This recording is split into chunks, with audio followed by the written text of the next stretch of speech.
You may proceed. No, thanks, Chair. I think, Minister, I think the first thing that I just want to bring your attention to, and you don't have to go and read because I will quote and give you the context. On your affidavit, which you presented to us, paragraph 27 and paragraph 37. Paragraph 27 talks about the fact that the extension of the lifespan of the PKTT was done on the basis of a consultation between the minister and the National Commissioner. And I would imagine that would be a meaningful consultation, meaning a direct consultation that would have taken place. Now, on paragraph 37, you are then saying that you are bringing to our attention, actually, that both Generals Masemula and Mukwanas, in your own words, you are saying they failed to produce the evidence of the extension because the last extension that took place was before the resignation of the then National Commissioner, General Sithole. Now, my question is, in terms of that position, Minister,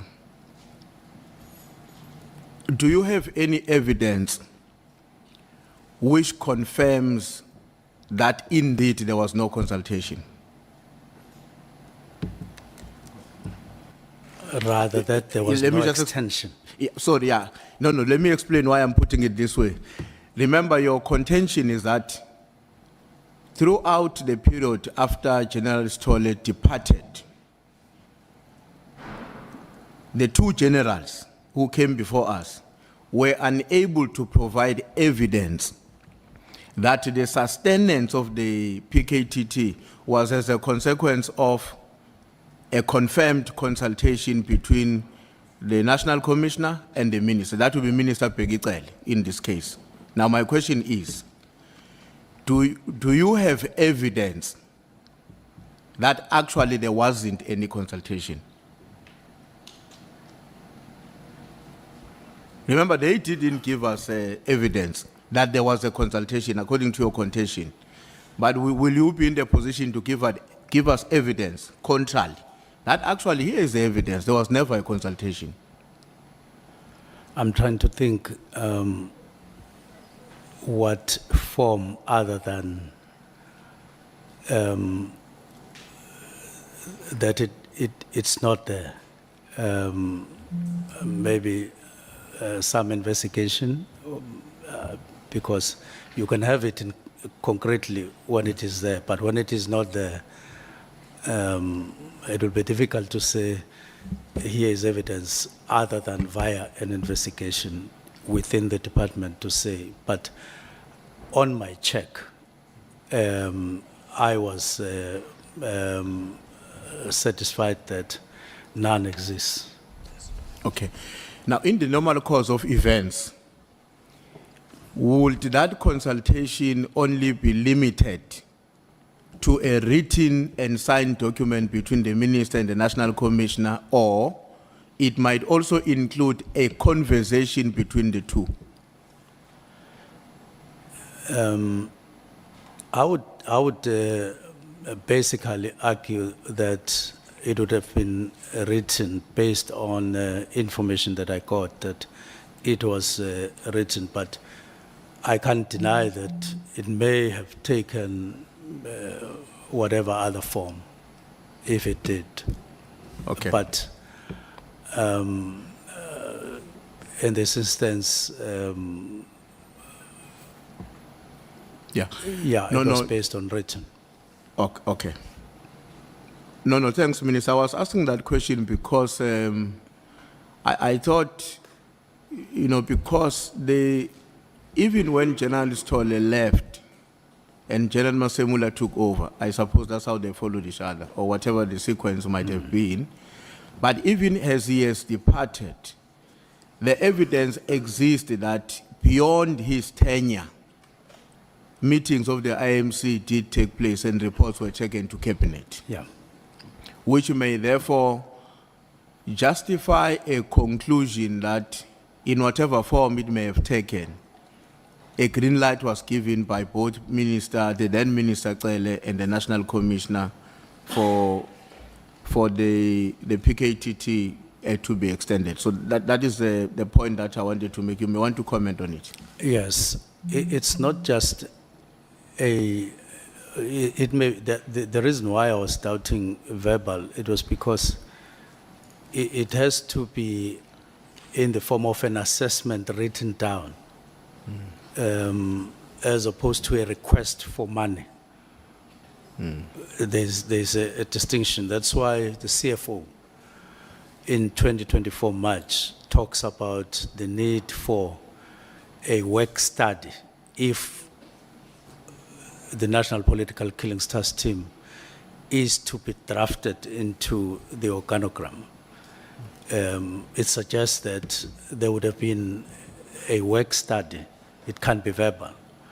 And such a work study signed and would then extend the term, and then it would release money, as opposed to the process going the other way around.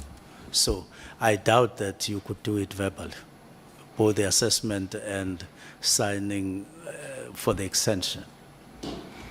So in that context, Minister, shouldn't we then come to the conclusion that if there was an expectation that a meaningful consultation will occur between the Minister and the National Commissioner to extend, that therefore a meaningful consultation would also be rationally expected between the Minister and the National Commissioner to discontinue? It would be expected. It would be expected. I think so, if I hear you well. Okay. But in this case, we can conclude that because if the way in which you would expect it would be in a written form, in some form of an assessment, remember, between the big chiefs, the Minister and the National Commission. Yes. Would I be wrong then to conclude that that did not meaningfully happen between the Minister Mchunu and General Masemula in the case of a discontinuity? That there was no extension. Meaningful consultation between the two chiefs that, okay, were discontinuing. No, I have explained that I didn't consult per se on face-to-face or in writing, but there were meetings on factors. I singled out one factor that I had a problem with. It is the category of people who came to report certain things, certain practices. And I felt that because of this factor, I wouldn't be able to, I would be able to rely on it to effect the directive. And then we will have discussions later, but I took that as risky and serious, and that I wouldn't be able to go to anyone and talk to them on this particular matter. Okay. But Now, others, I would want to you to underline that there have been processes, there have been everything, but not on the actual directive to disestablish.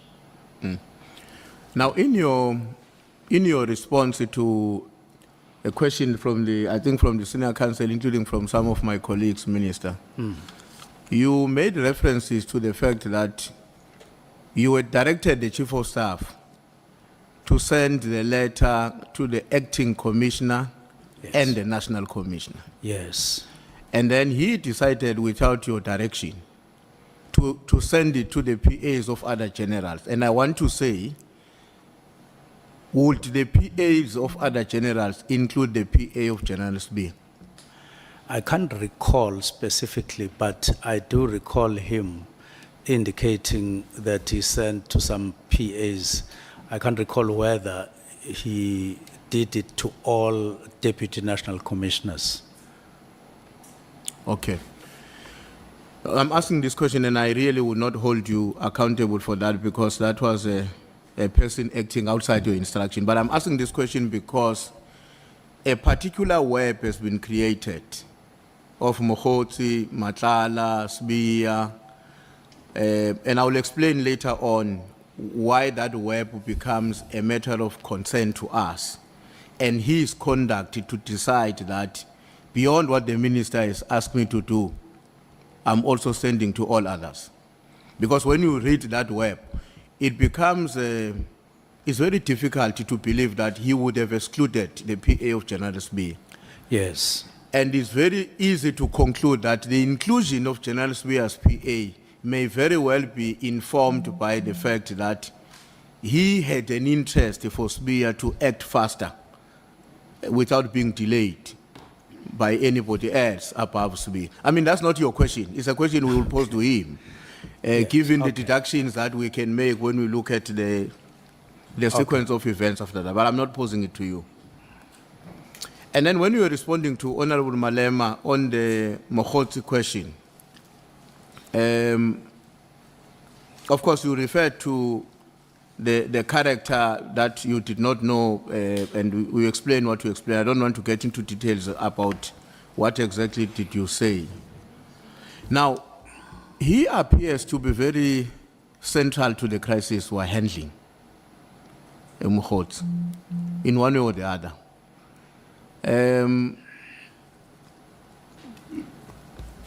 Will there be a way in which this will have an impact in your relationship with him?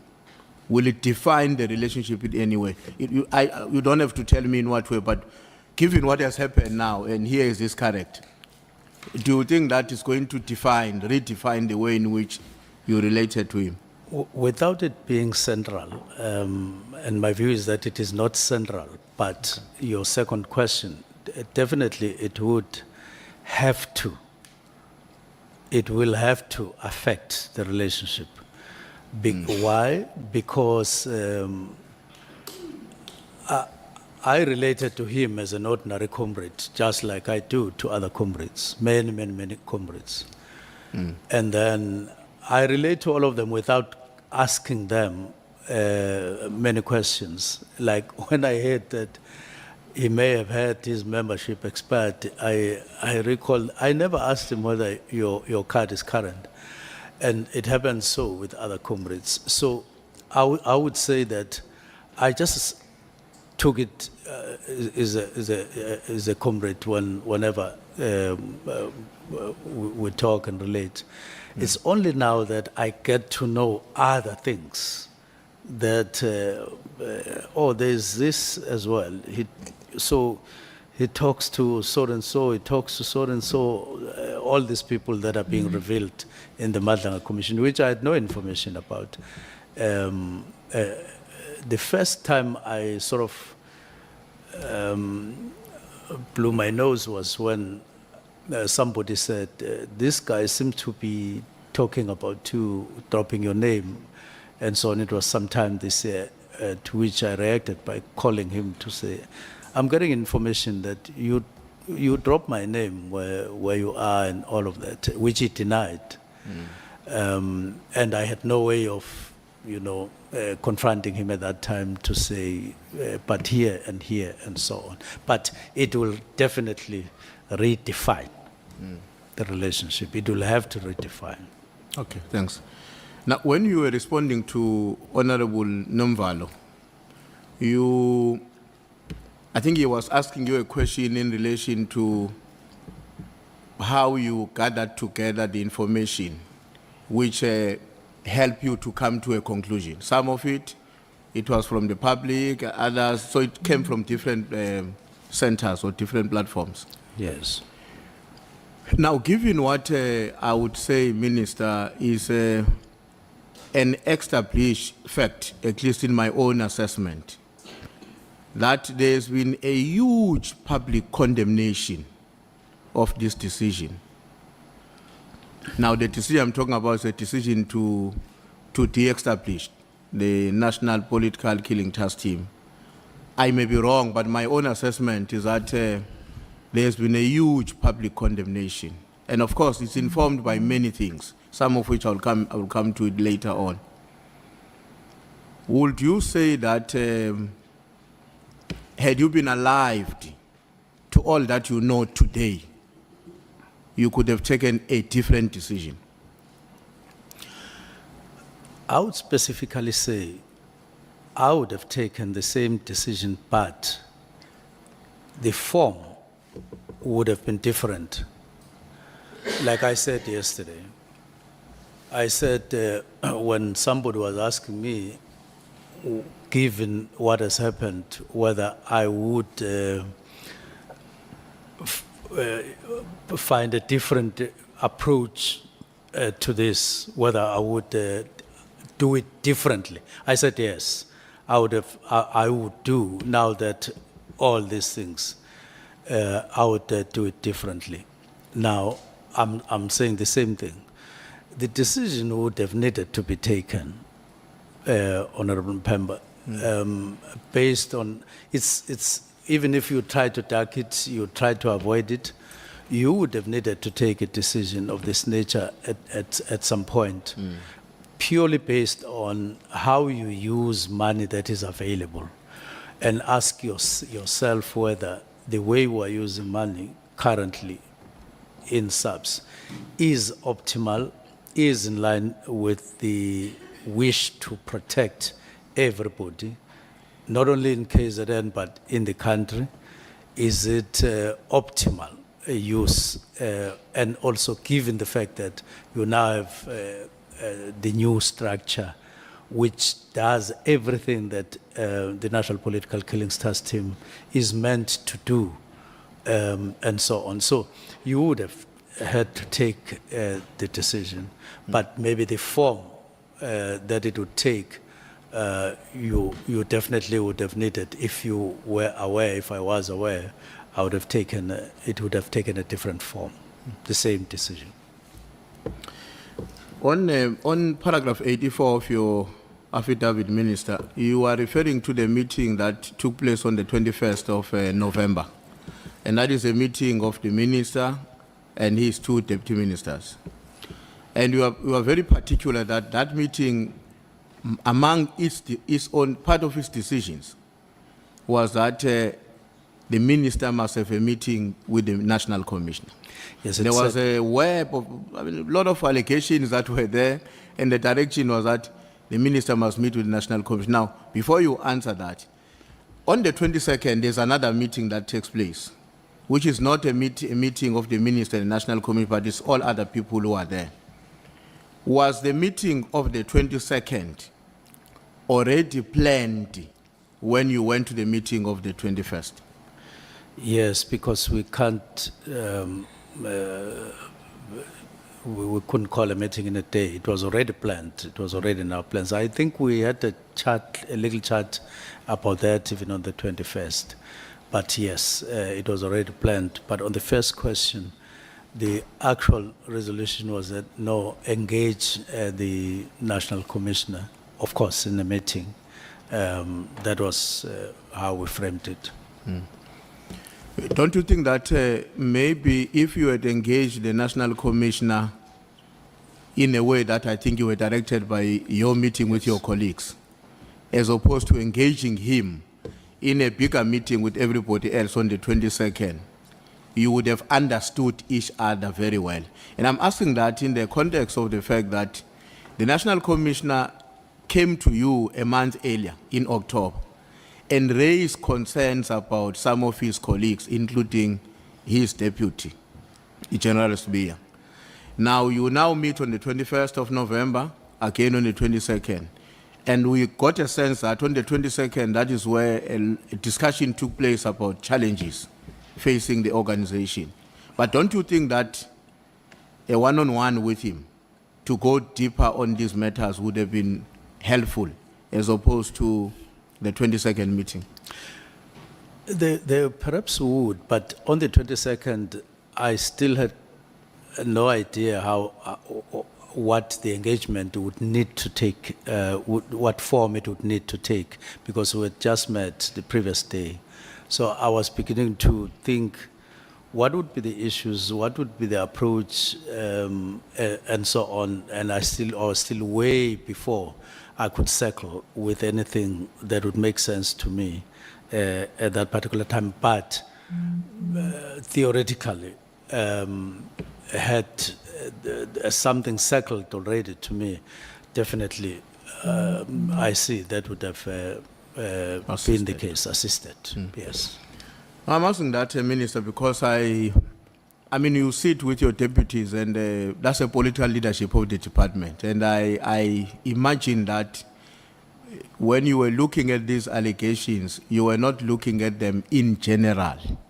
There may have been some general things, but you would be particularly concerned about their evolution. Maybe the allegations now, they might tomorrow evolve to be the truth. So now you're the political head, you're sitting with your colleagues, and they're saying, please go and engage the chief of the police, because we can all see these things are going to lead into a major national crisis if they remain unattended. So that is why I was raising this question, because I was worried that it seems like you place less value to that conversation, and yet the October meeting, you met with him and he raised concerns himself about some of his colleagues. Yeah, the meeting of the 22nd, our minds were made up for raising other issues which were different from this one, and they were specific.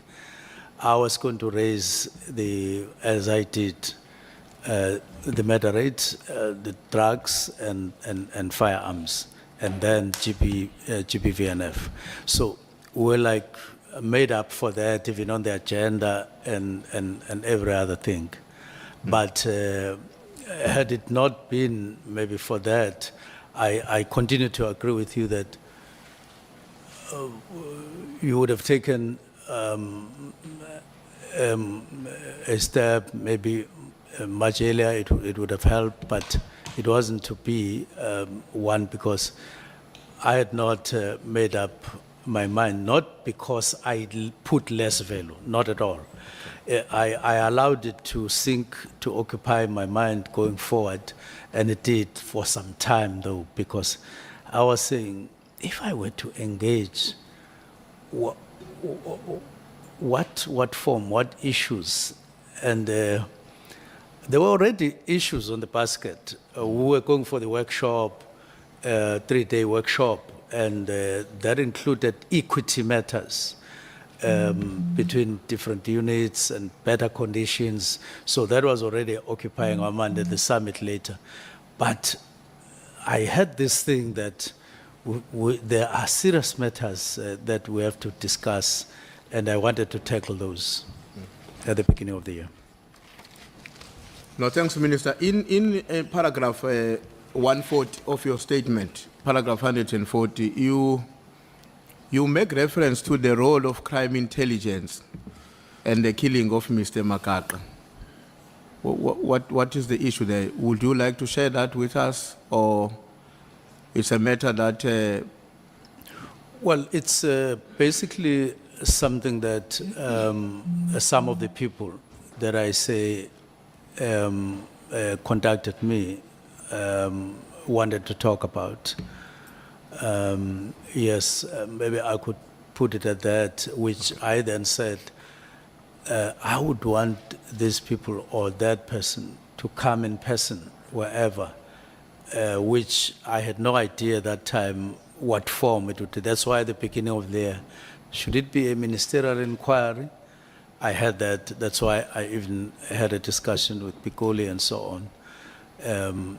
But we had not settled, we didn't settle on that idea, but there was an idea that there should be a platform of sorts for such people and allegations of that nature. Okay. In your affidavit, paragraph 158, you refer to a recruitment of intelligence to strengthen a certain paramilitary structure in KZN. What is that? Well, it's in the context of the need which was expressed via the directive which I was meant to sit with the National Commissioner on.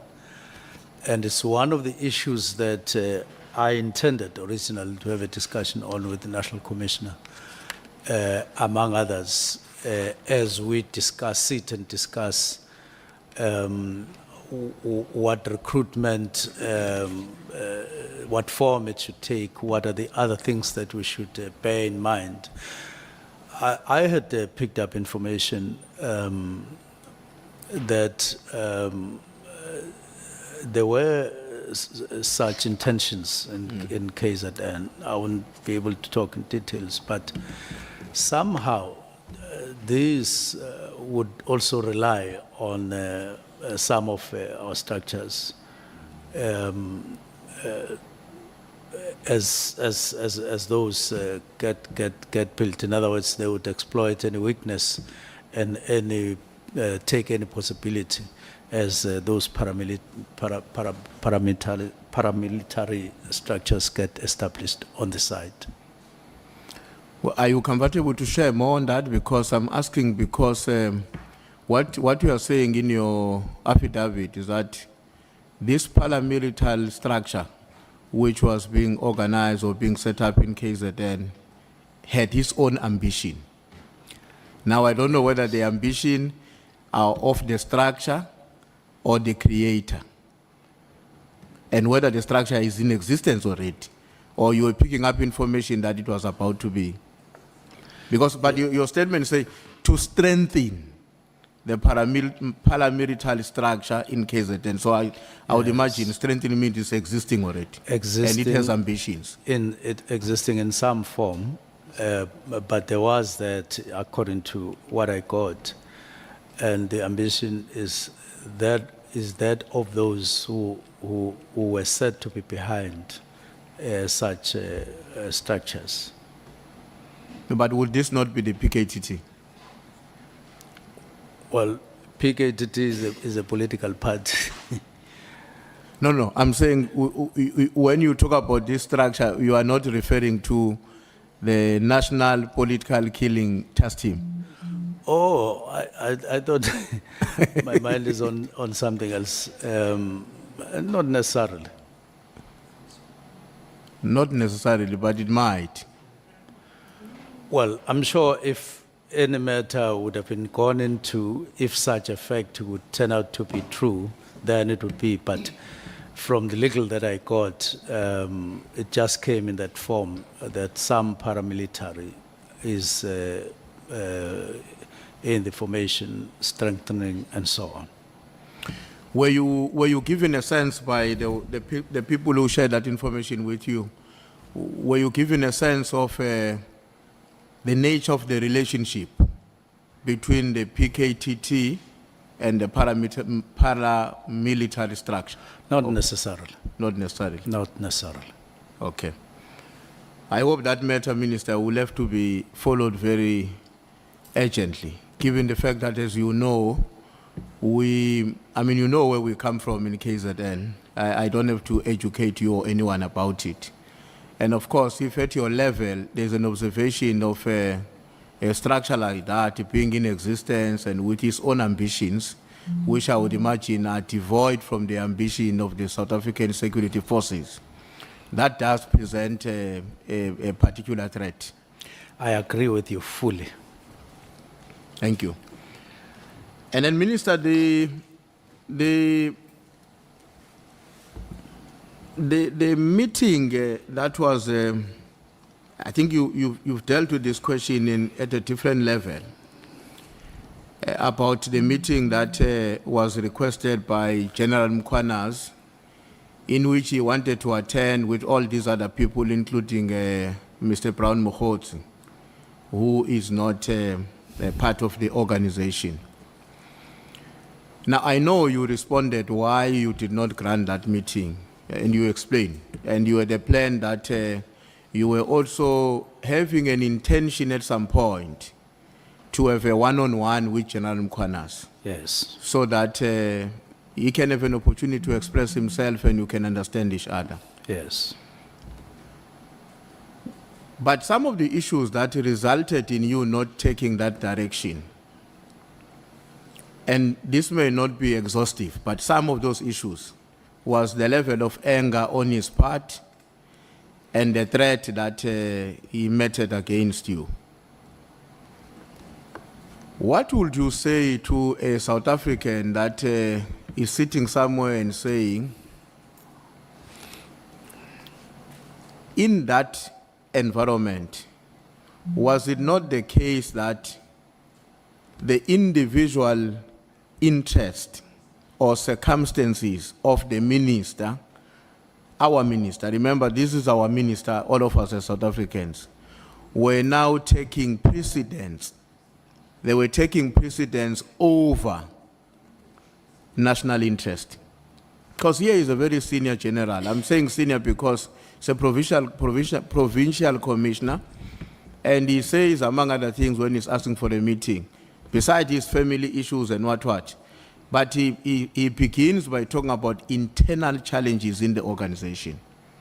Now, we are sitting there as a South African, you hear that part of the reason that the minister could not meet with this general were around the question of the threat and the anger of the general.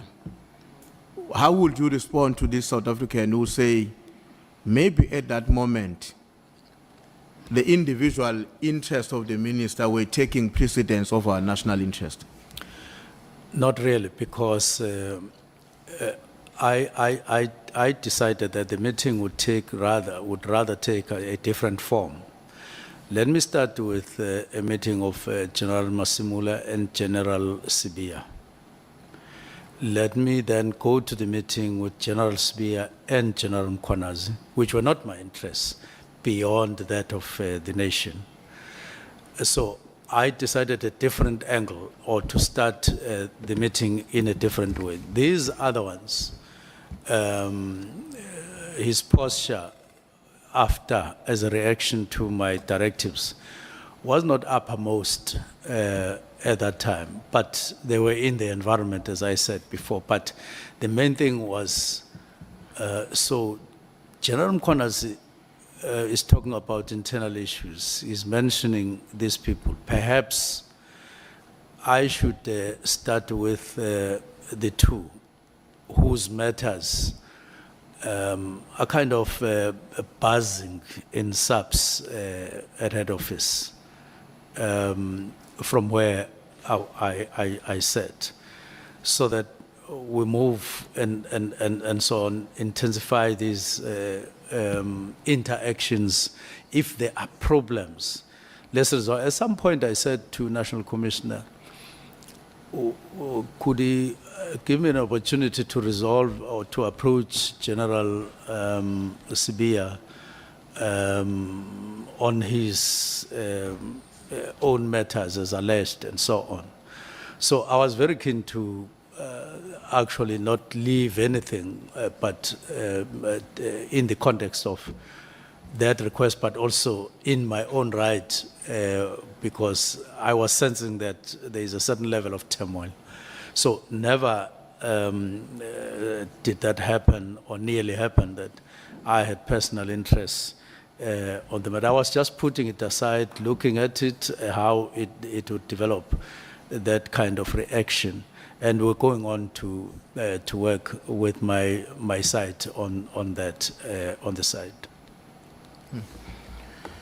Now, the Minister, would you agree with me when I say the confidence of the population on the work of the South African Police Service should also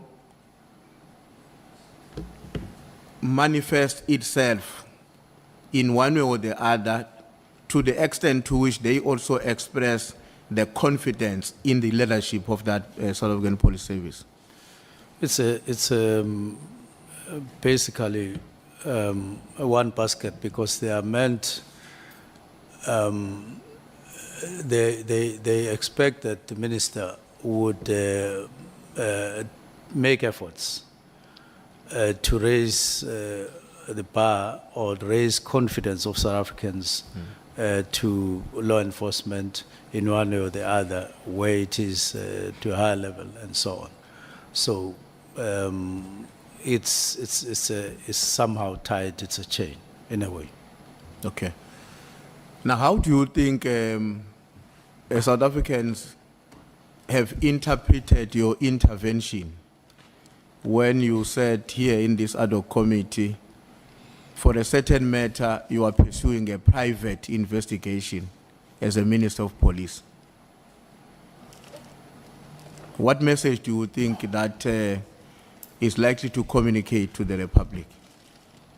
Well, it's the nature of what I'm doing, and I take it that there would be understanding. I can't go to a police station and say I'm opening a case against so and so, because that is not what I have. I don't have a case against the individual that I can open a case against. But it does need to be followed up in a particular way.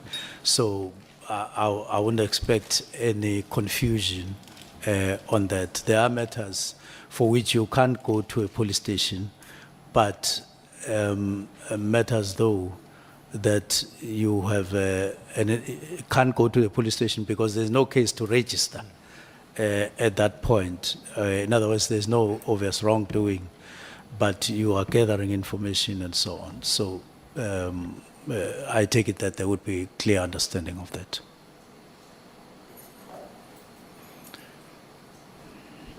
Honorable Sangoni. Thank you, Chair. Sorry, just to follow up. I'm sorry, Chief Whip. Minister, you complained at length about General Mkhwanazi, what's the word I'm looking for, going out to look for a case about you post facto. You said he has no case, he can't prove corruption, and he's going to look for it. How is what you are saying now different? You are the Minister of Police. You're supposed to have confidence in the police. If there's things that you're unhappy with, you report them to the police because there's a case. But you're saying you're going after someone, you don't have enough information, you've hired a private investigator. How does that differ from what General Mkhwanazi did to you or is doing to you? No, it's different. Here, you've got a certain chain of activities that have emerged about, and they are aligned with a particular individual. Now, I then get a warning that so-and-so gets to drop your matters or your name here and there and so on. I phone him.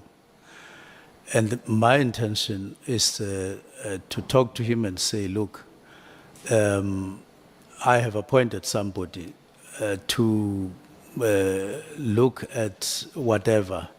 I'm not opening a case.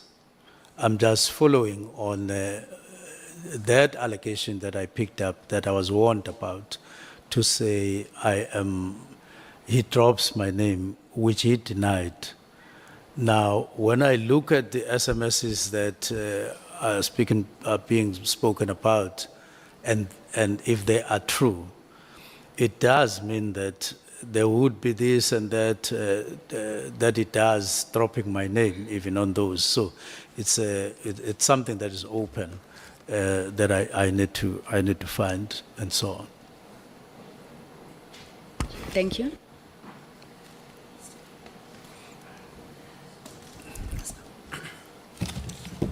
Chief Whip, you may proceed. Regulation 66 in terms of which you appoint. Okay, no, thanks, Chair. Let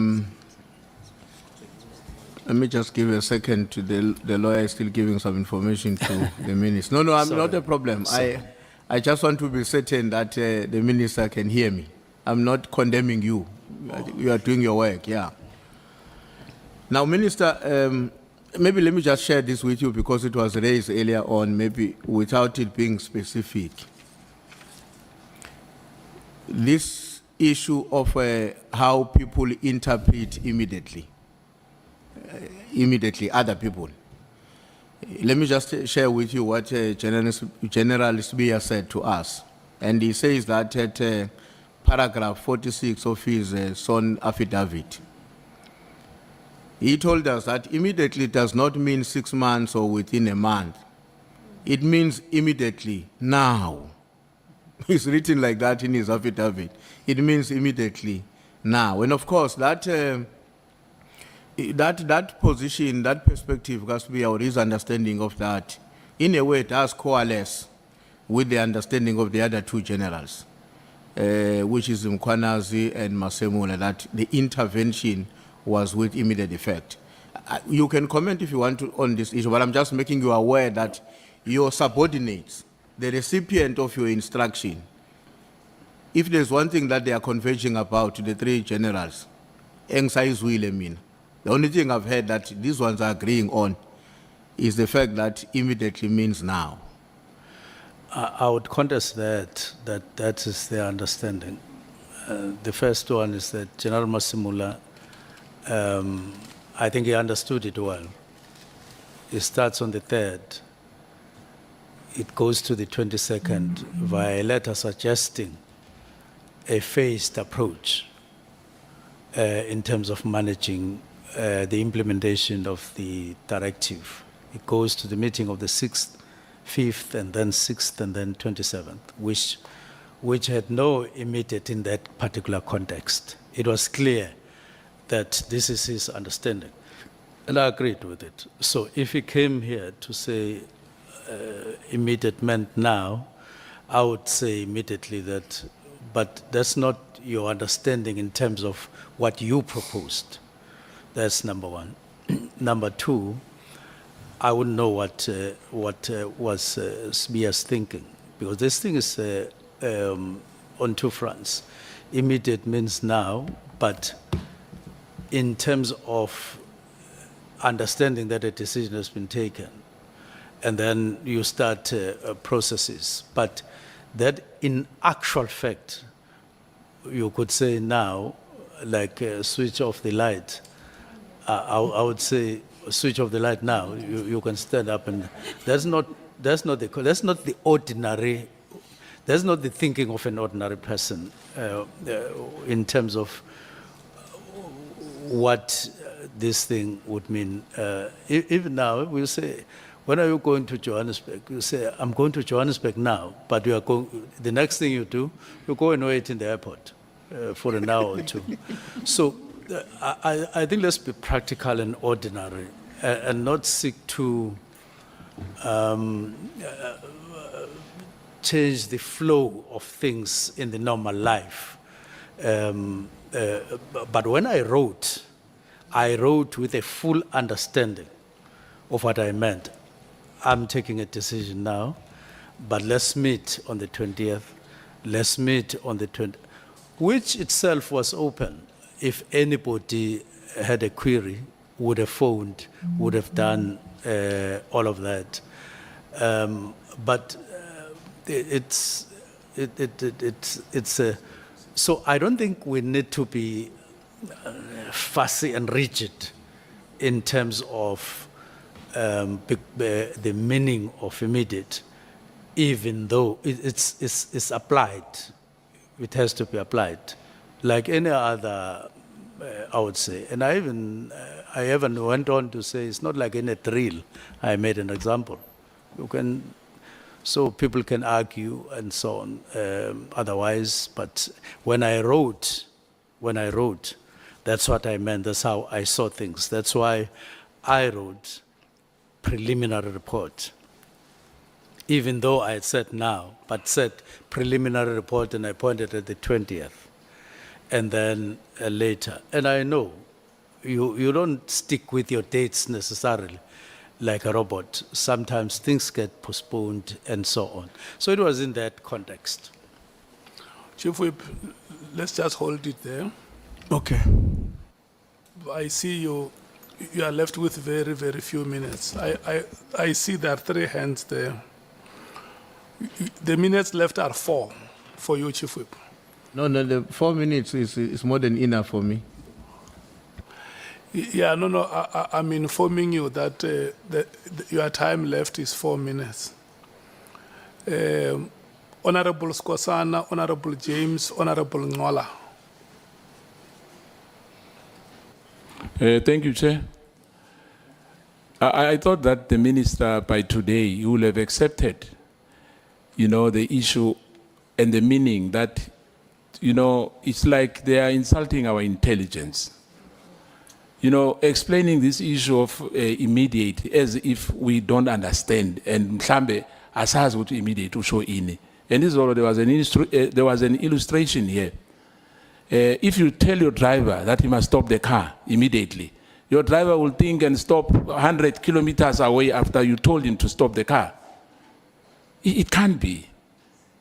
I think, Minister, you must accept that immediate means immediate, not what we are trying to, the way you are responding to us is like we are going around the bush. We understand exactly what immediate means. Please respect us, Minister. Thank you, Chair. I'm ruling you out because I thought you are asking a clarity-seeking question. Honorable James. Chairperson, we must be mindful of the fact that there are children watching. And I think it's really, I want to agree with Honorable here. I think it's really insulting our intelligence to be going over this and saying that the word immediately may mean now or later and coming up with all of these examples. Can you not insult us like that? Can we just be clear? There's then a clear language barrier that is then evident in this room that we've been entertaining for the last couple of days, and we've been dragging on issues based on the simple meaning of words. Chair, we cannot continue like this. It takes up so much time. In every engagement with so many of the members, we've had to unpack what the word immediately means, and so many other words. Please protect us from this blatant undermining of our intelligence. Thank you, Chair. I'm ruling you out of order because it's not a clarity-seeking question. Honorable Ngola. Thank you very much, Chair. Chair, the Minister in his response to the Chief Whip, he makes mention of the fact that anyone who would have had a problem with the immediate provision in his directive would have extended even a call to him to get some clarity if a need arises. Now, I'm taken aback, Chair, because if that would be a proper or adequate modus operandi, would we be here if the Minister had extended a call to General Mkhwanazi when it was reported by his Chief of Staff that General Mkhwanazi is angry and making threats? The same way he did when he heard that Brown Mohotsi is name dropping him, he extended a call. Would we actually be here had that particular modus operandi operated way before this thing bested in the manner in which it has bested now? Thank you. Okay. Let's do like this, honorable members. Minister, Honorable Minister, you have given many examples trying to explain the word immediately. And the last examples are the ones that you have just given now. Yes, no, I will come to you. About switching off the lights.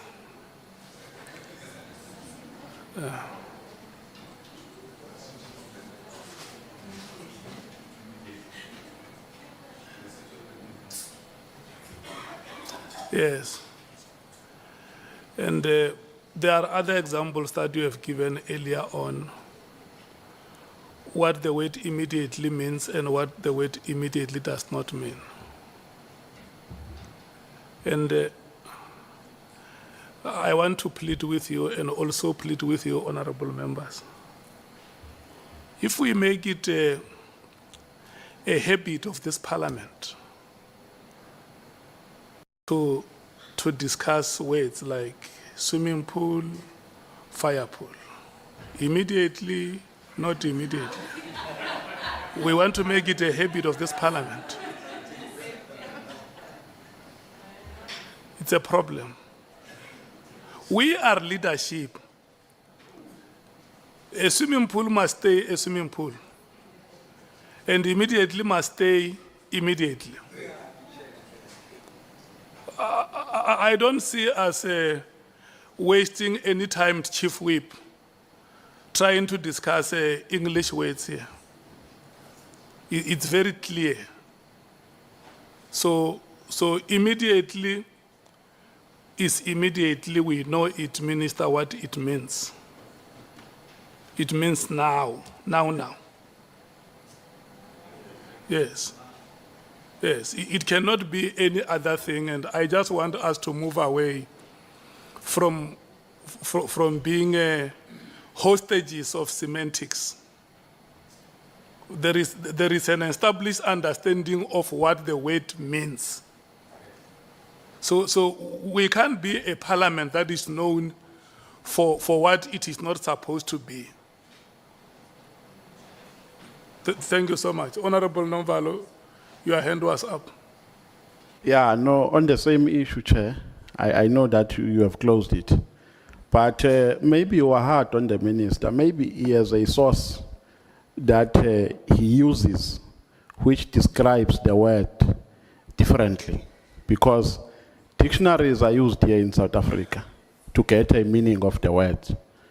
Dictionaries are used, and the name immediately has been used even by the office of the president to say this decision is effective with immediate effect.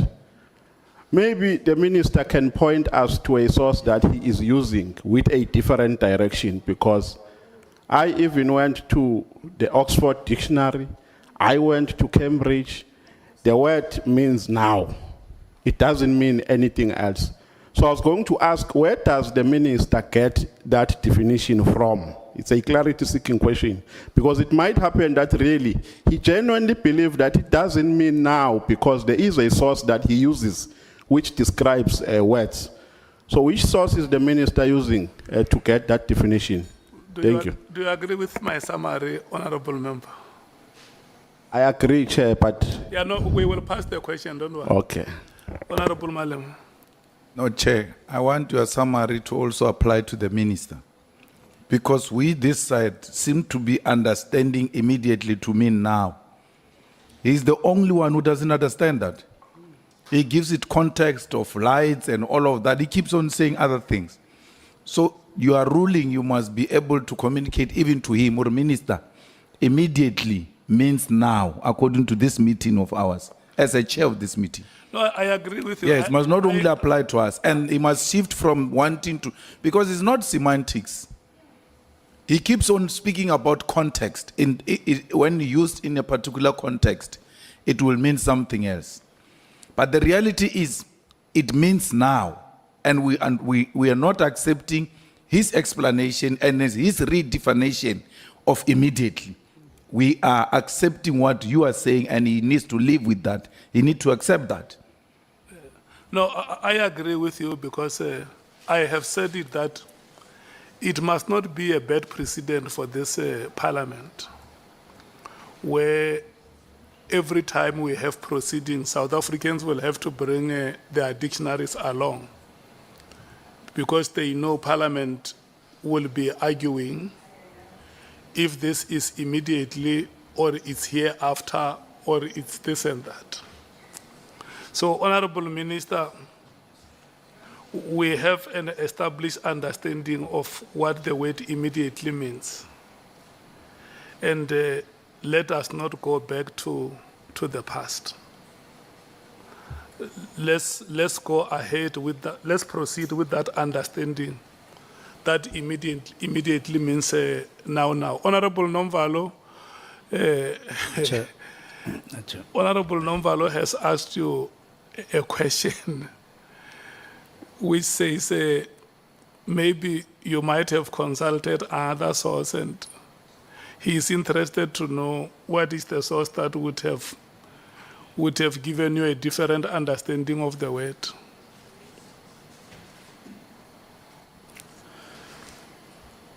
I wrote immediately. And then I said preliminary report. And then I said Minesco. Now, I can't say any other thing, but it is the right of the committee to exclude what I included in the letter. I won't contest that because you are the Ad Hoc Committee. I'm not dealing with the meaning of immediate. I'm talking about it as applied in the letter that I wrote. Thank you.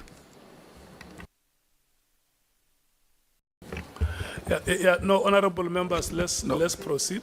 Chair. Hello, Honorable Malim. Minister, are you accepting the ruling of the chairperson? Honorable Minister, are you able to respond to the question? The chair is chairing the meeting. And Yes. Are you accepting? We said we accept. He even asked us, do you accept my ruling? He asked Honorable Nomvalo if he accepts his ruling. So I'm asking you through the chair, do you accept his ruling? I feel there is a prejudice I will suffer if I accept it as it is, the ruling. But, and I'm saying I have no problem with the committee deciding. But I feel that we can't exclude these other two words that I included. Okay, I see Honorable Breitenbach and Honorable Ngola's hands are up. Thank you, Chair. This point is dead. It has been flogged to death. I kind of wish it was me that had been flogged to death, but it has been flogged to death. We cannot, and neither can you, with the greatest of respect, tell the minister what to say. His evidence is his evidence. His answers are his answers. If you don't like them, you can cross-examine him on them. And if you still don't like that, you can argue it at the end, but we, and neither can you, put words in his mouth. That is just patently wrong and unfair, and I don't know any process that allows it. Honorable Ngola. Chair, you unfairly clubbed my question with people who were talking about immediately, and my question was differently packaged on the issue of the modus operandi the minister was suggesting people should have done. But it's fine, maybe the minister can make sentiments on it. But I want to check, Chair, now that this matter is coming to a close, that the minister says there is a context, and the context is that immediately then the 20th. And that is not the context in my understanding. Yeah, no, I don't want us to debate the matter. I want the minister to respond to that question that you have asked, and we move ahead. You had earlier asked a question. So if we were going to keep on debating immediately on Medelec, I don't think that it's going to help us.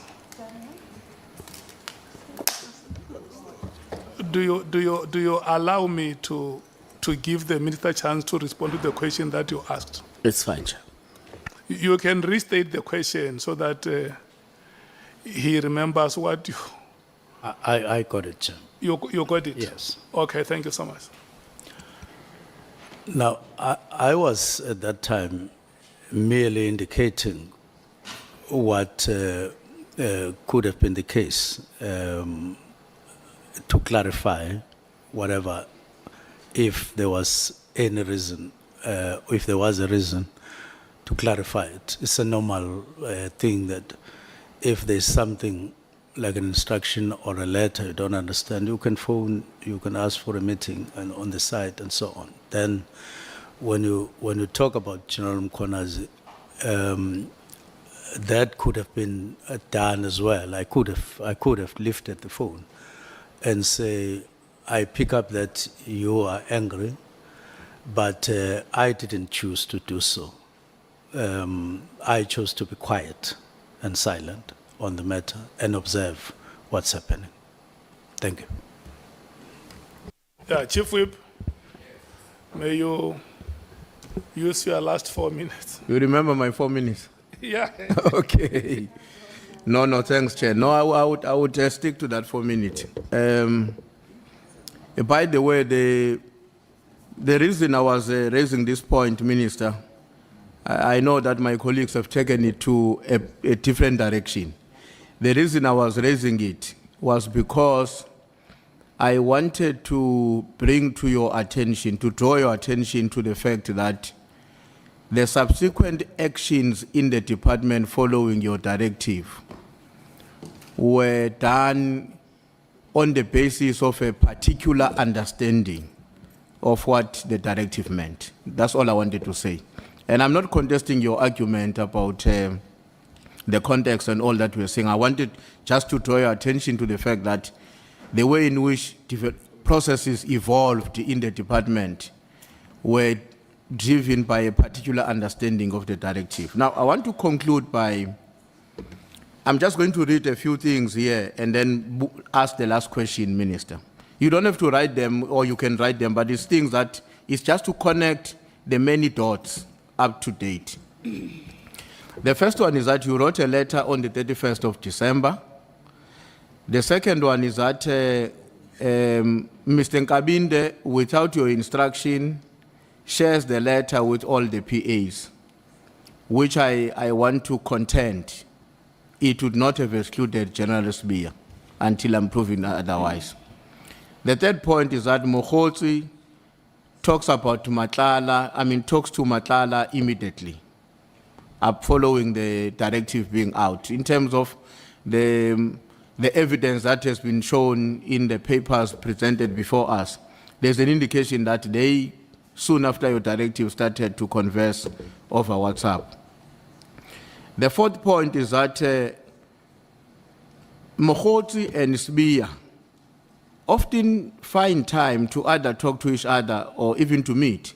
Sometimes they even meet where they were not expecting each other, but Mokhotsi would come across to greet. Number 5 is that Usbia, after your directive, he immediately directed that Tama dockets must be brought back to the head office. Number 6 is that no work was done on any of those dockets when they were taken back to the head office for that 4 months. And when they were brought back, I think in less than a month after they were brought back, some arrests have taken place. Number 6 or number 7 is that when Mr. Matlala had a problem with his tender, he decided to go to the SAPS headquarters or wherever, but to meet General Sbia when Sbia was the acting National Commissioner. Number 7 is that in July, you issued a statement distancing yourself from Matlala, and then you directed your lawyers, as was, I think, engaged on the input made by Honorable Malema, which resulted in an affidavit or whatever that has happened. Now, here is my question then, Minister. With all these coincidences, that in and of itself present a serious conundrum on the state of the security in our country. These coincidences, all of them. Because from where you are sitting, these things are not coordinated to happen the way they happen, but this is how they happen in terms of the evidence before the people of South Africa. Now, my question is, and this is my last question, obviously. Now, as a cadre of our movement, and I'm using that deliberately, because as you know, I'm the chief whip of the ANC. As a cadre of our movement, how do you intend to restore the public confidence and the trust to the Ministry of Police, to the nation, And lastly, to our movement, given these allegations. Because the web that I've drawn for you, it would be difficult for anyone to disagree that read together, it constitutes a particular and a very serious threat to the legitimacy, not just of the work of the police, the nation, but equally the movement that you come from. Thanks, Chair.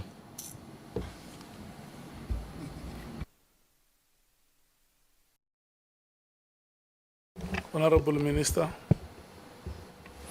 Thank you very much, Chair. Let me leave the first set of things from 31st, all PAs, not because I'm not responding by saying I recognize them as important, just for the sake of time, leave them. But on dockets, I would recommend that the Ad Hoc Committee gets a full report on the Ad Hoc Committee and the state of dockets. My understanding is that it's not a simple matter of dockets moving from KZN and back and so on. And it's not a simple matter of dockets sitting in Pretoria and then back before we reach a conclusion on the matter. And I would attach a lot of importance that the committee makes an effort to get information. And I did at some point recommend that one of the people who can be an authority in terms of information on this, who handled, as far as I'm concerned, is General Motsipe. I would recommend that the committee makes an effort to provide that time. Two, on the relations between Matlala and Sbia, I would agree, seeing that Matlala seems to be a person running, I don't know whether this is the only tender he got or the other tenders, that it's not a conduct that inspires confidence, that you have your headquarters where the entrepreneurs just befriend you to a point where such a thing would happen. And it does affect confidence, for instance, to other tenderers or tenderpreneurs and so on, to say, so-and-so is able to run up and down, but I am also a businessman, I'm not able to run up and down, it's a problem. One of the things that I can mention in this regard is that somewhere in January, the offices of crime intelligence in East London, somebody just walked us to get inside the gate, proceeded to the offices, asked for a particular officer, went there and said, once he was there, declared the office a crime scene. Now, once declared a crime scene, he made a demand of, I think, 1.2 million or so. And then the officer in that office went out, came back with 1.2 million, gave it to this person. Person climbed down, walked out of the building, out of the gate, just walked, no car, and then walked and disappeared, although subsequently arrested by DPCI. But I'm saying those things, they contributed in one of the directives to say, what kind of people do we have in crime intelligence? And in Randbeck as well, there was also a report that 600,000 disappeared from the hands of officers who were there, distributed it amongst themselves and so on. So those are the matters. So I would say it does take confidence. It does need to be looked at, our behavior in relation to business people and so on, if we are to inspire confidence. Leave that, go to, I do want to just pass the affidavit. We had a discussion with Honorable Malema on this, in this committee, and I said I share his views in terms of the affidavit, but sharing the views as I do, that is the very thing that is being used to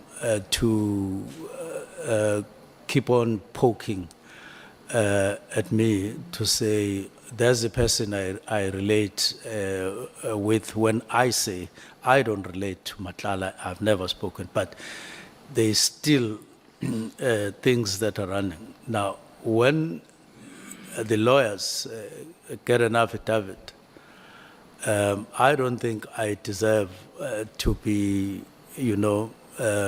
well, criticism is always, but I don't deserve to be,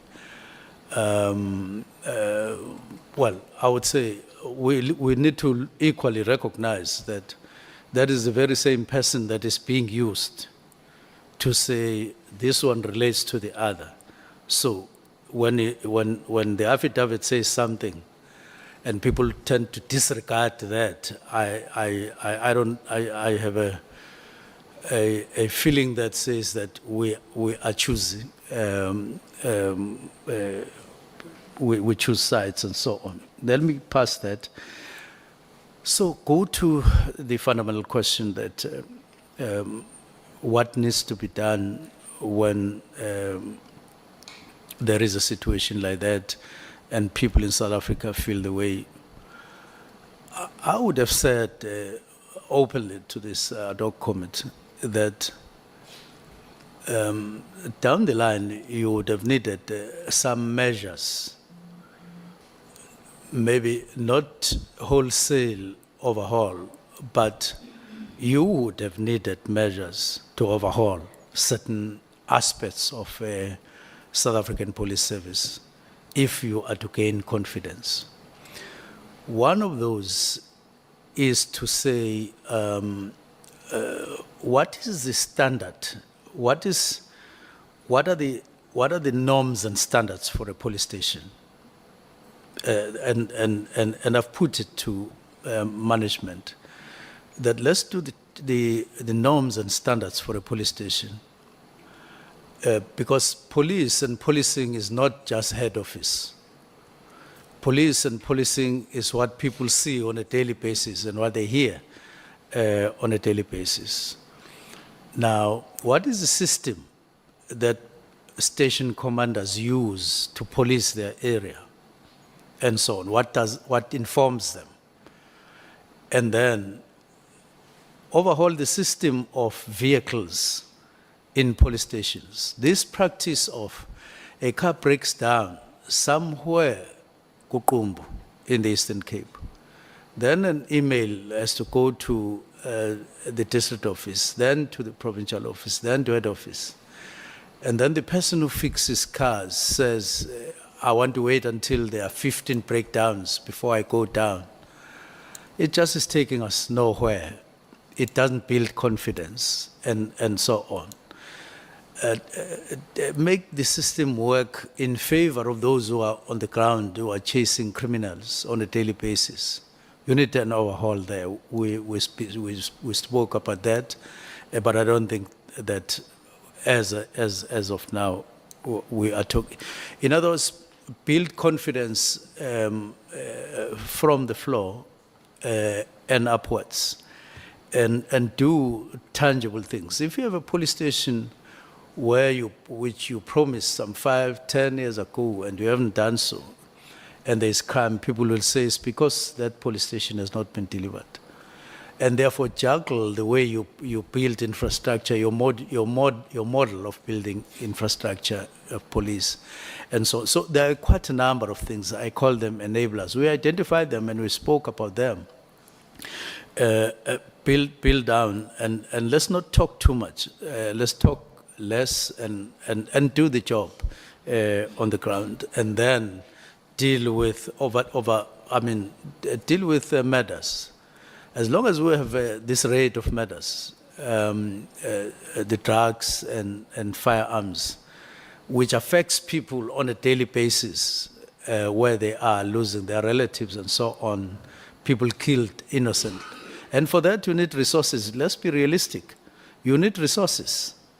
And you're not going to get those from Treasury. You are going to have to deal with with the matters on the ground. I would say it's a long process which needs drastic steps, of course with caution because you are dealing with people to take. But if you draw back, if you sit back and you think that there's going to be confidence suddenly, I don't think that is realistic. It's not. Unfortunately, Pemba, as I end, there are risks in doing these things, these reforms and so on. There is. It's not going to be like sleeping on a bed.